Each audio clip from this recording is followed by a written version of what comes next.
राधे राधे। सद्गुरुदेव भगवान के चरणों में कोटि कोटि प्रणाम। एक बार एक निर्धन ब्राह्मण के मन में धन पाने की तीव्र कामना हुई।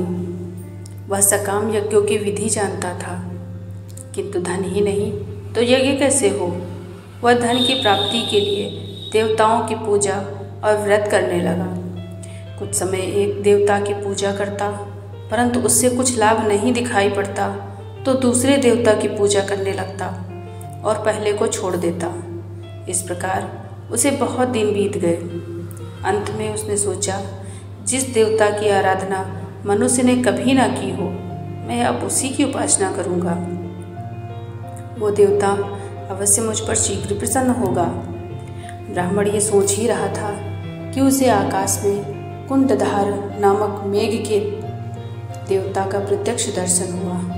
ब्राह्मण ने समझ लिया कि मनुष्य ने कभी इनकी पूजा न की होगी। ये वृहदाकार मेघ देवता देवलोक के समीप रहते हैं, अवश्य ये मुझे धन देंगे।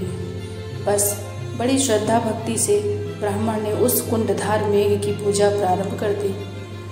ब्राह्मण की पूजा से प्रसन्न होकर कुंडधार ने देवताओं की स्तुति की, क्योंकि वह स्वयं तो जल के अतिरिक्त किसी को कुछ दे नहीं सकता था। देवताओं की प्रेरणा से यक्ष श्रेष्ठ मणिभद्र उसके पास आकर बोले, कुंडधार, तुम क्या चाहते हो।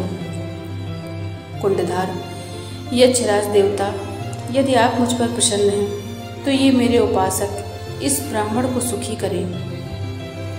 मणिभद्र, तुम्हारा भक्त ये ब्राह्मण यदि धन चाहता हो तो इसकी इच्छा पूर्ण कर दो। ये जितना धन मांगेगा वो मैं इसे दे दूंगा। कुंडधार, यक्षराज, मैं इस ब्राह्मण के लिए धन की प्रार्थना नहीं करता। मैं चाहता हूँ कि देवताओं की कृपा से ये धर्म परायण हो जाए, इसकी बुद्धि धर्म में लगे।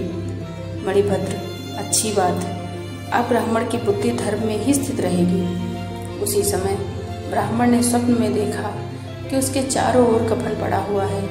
ये देखकर उसके हृदय में वैराग्य उत्पन्न हुआ। वह सोचने लगा, मैंने इतने देवताओं की और अंत में कुंडधार मेघ की भी धन के लिए आराधना की, किंतु इनमें कोई उदार नहीं दिखता। इस प्रकार धन की आशा में ही लगे हुए जीवन व्यतीत करने से क्या लाभ। अब मुझे परलोक की चिंता करनी चाहिए। ब्राह्मण वहाँ से वन में चला गया। उसने अब तपस्या करना प्रारंभ किया।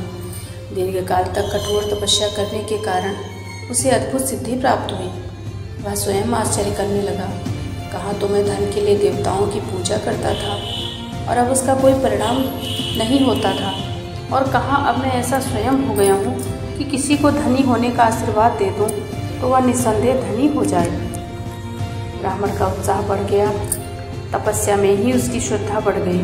वह तत्परता पूर्वक तपस्या में ही लगा रहा। एक दिन उसके पास वही कुंडधार मेघ आया। उसने कहा, ब्राह्मण, तपस्या के प्रभाव से आपको दिव्य दृष्टि प्राप्त हो गई है।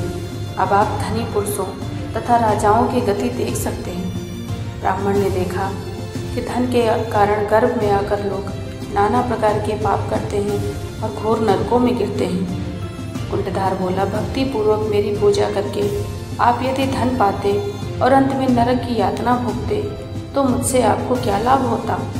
जीवन का लाभ तो कामनाओं का त्याग करके धर्माचरण करने में ही है। उन पर सच्ची कृपा तो उन्हें धर्म में लगाना ही है। उन्हें धर्म में लगाने वाला ही उनका सच्चा हितैषी है। ब्राह्मण ने मेघ के प्रति कृतज्ञता प्रकट की और कामनाओं का त्याग करके अंत में मुक्त हो गया। बोलो राधे राधे।